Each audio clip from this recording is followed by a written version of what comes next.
You could see me in this little video when I said I signed a piece of paper and get a mobile phone. And so actually I signed 2 pieces of paper.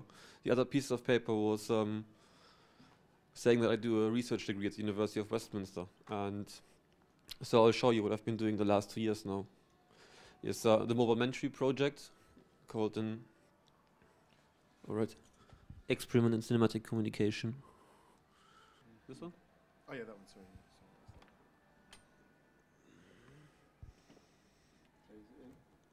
Okay.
Completed the rough cut now, and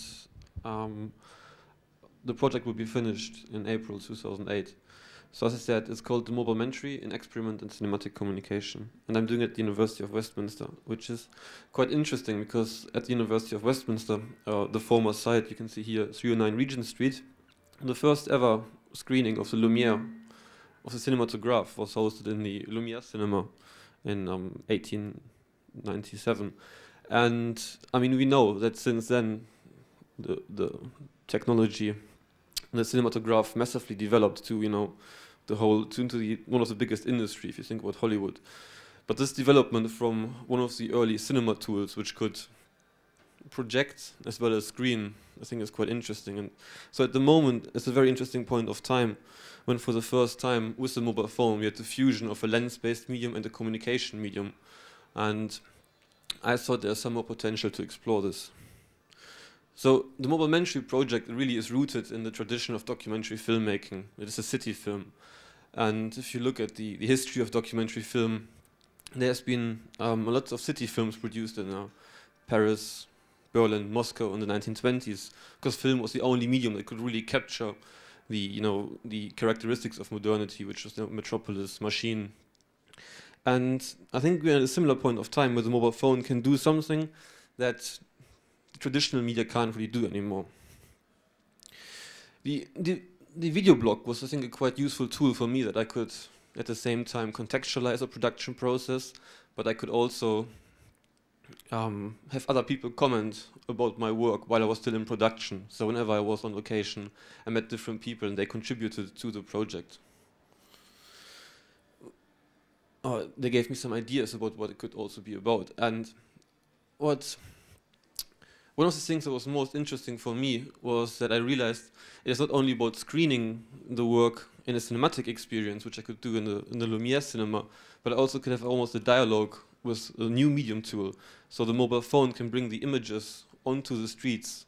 So taking the images out of the cinema and bring them onto the streets, which creates a new kind of experience.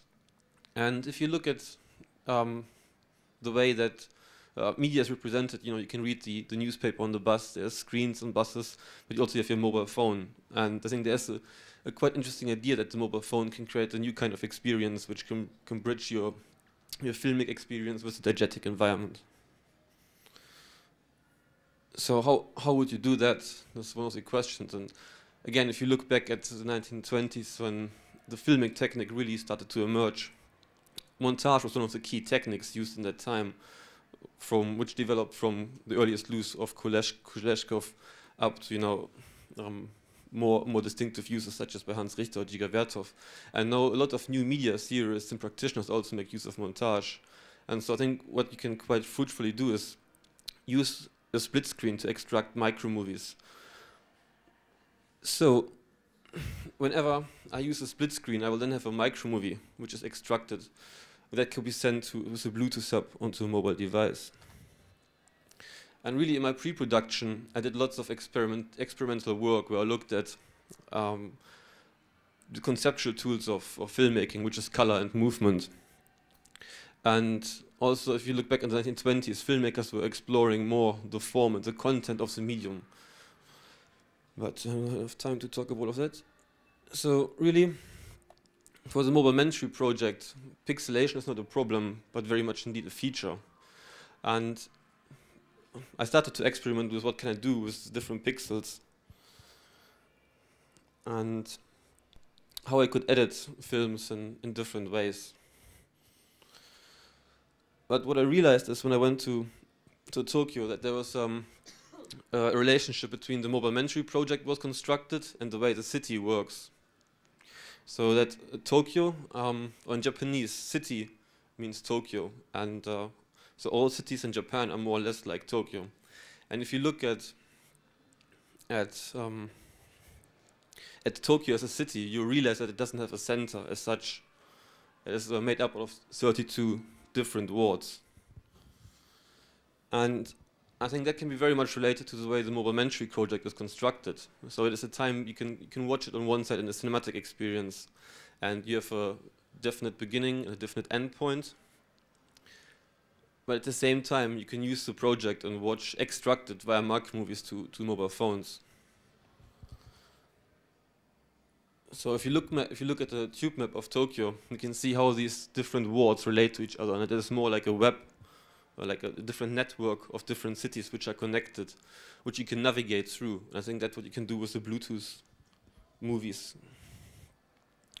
Also, what I thought is quite interesting, the idea of picture recognition. That's really how I came up with the idea, is that you can take an image and then you can connect through the online world through your mobile phone.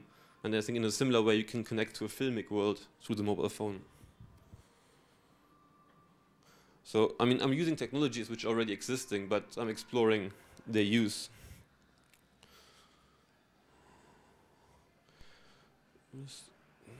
So.